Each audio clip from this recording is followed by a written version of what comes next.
জুলাই অভ্যুত্থানে ৫৬,০০০ বর্গমাইল জুড়ে টার্গেট ভিত্তিতে হত্যাযজ্ঞ চালানো হয়েছে। এর তদন্ত সমাপ্ত করে বিচারের উপযোগী একটি প্রতিবেদন দিতে আমরা ২ মাস সময় চেয়েছিলাম।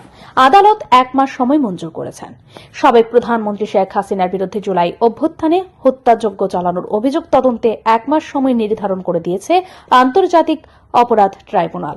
চিফ প্রসিকিউটর তাজুল ইসলাম সোমবার দুপুরে ট্রাইব্যুনালের শুনানি শেষে এক ব্রিফিংয়ে এই তথ্য জানান।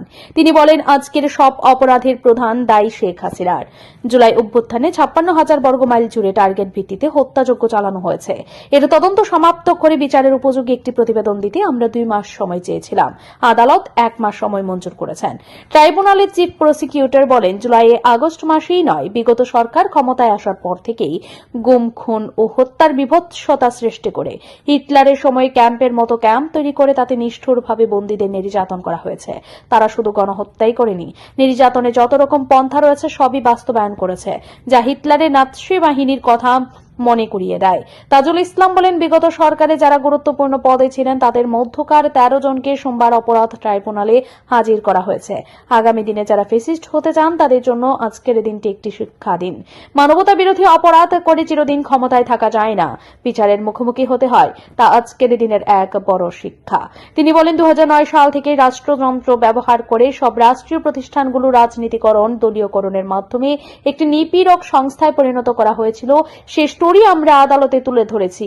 একটি পরিবারকে ক্ষমতায় রাখার উদ্দেশ্যে পিলখানা হত্যাকাণ্ড, শাপলা চত্বরে হত্যাকাণ্ড, এছাড়া নির্বাচন ব্যবস্থা ধ্বংস করে ফেলা হয়েছিল। সাবেক প্রধানমন্ত্রী শেখ হাসিনার বিরুদ্ধে তদন্তে আদালতের ১ মাস সময় নির্ধারণ করে দেওয়ার কথা উল্লেখ করে চিফ প্রসিকিউটর বলেন, ১ নম্বরে আসামি শেখ হাসিনা, তিনি ভারতে পালিয়ে আছেন।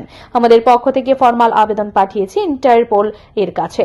রেড নোটিশের মাধ্যমে তাকে পেলে যেন গ্রেফতার করা হয়। তবে এর বাইরেও পদক্ষেপ রয়েছে, যেহেতু মানবতা বিরোধী অপরাধ সংগঠনে অভিযোগ রয়েছে শেখ হাসিনার বিরুদ্ধে গ্রেফতারি পরোয়ানা জারি আছে।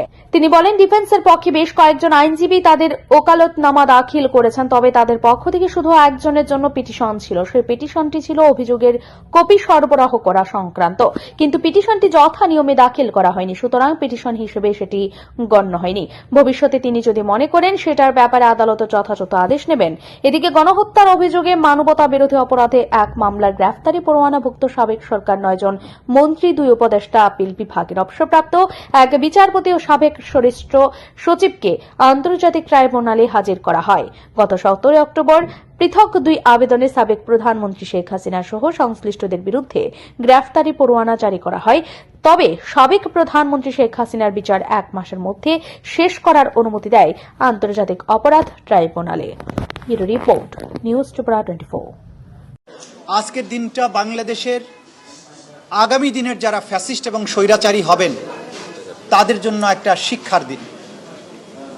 ক্ষমতার দম্ভ এবং মানুষের স্বাধীনতার আকাঙ্ক্ষাকে দমন করার জন্য অপরাধের মাধ্যমে, হত্যাকাণ্ডের মাধ্যমে, নিপীড়নের মাধ্যমে একটা জাতির আকাঙ্ক্ষাকে দমন করে গণহত্যা চালিয়ে মানবতা বিরোধী অপরাধ করে ক্ষমতায় যে চিরদিন থাকা যায় না এবং বিচারের মুখোমুখি হতে হয়, আজকের দিনে এই আদালতের দৃশ্য দেখে ভবিষ্যতে বাংলাদেশের যারা স্বৈরাচারী হওয়ার স্বপ্ন দেখেন তারা যদি শিক্ষা গ্রহণ করেন, সেটা আজকের দিনের জন্য একটা বড় লেসন হবে বলে আমরা মনে করি।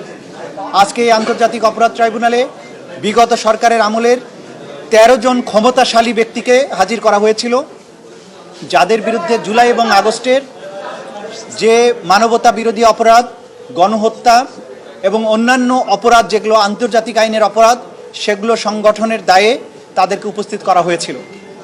আজকে আদালতে আমরা এই অপরাধ সংগঠনের পেছনের যে পটভূমি আছে সেটা ব্যাখ্যা করেছি কিভাবে ২০০৯ সাল থেকে ক্রমান্বয়ে একটা রাষ্ট্রযন্ত্রকে ক্রমান্বয়ে ব্যবহারের মাধ্যমে সমস্ত রাষ্ট্রীয় প্রতিষ্ঠানগুলোকে রাজনীতিকরণ, দলীয়করণ, পারিবারিকীকরণের মাধ্যমে একটা নিপীড়ক সংস্থায় পরিণত করেছিল। একটা রিপাবলিক, ডেমোক্রেটিক রিপাবলিক, সেইটাকে কিভাবে একটা নিপীড়ক এবং ফ্যাসিবাদী নিপীড়নকারী সরকারে পরিণত করা হয়েছিল, সেই স্টোরি পটভূমি আমরা তুলে ধরেছি।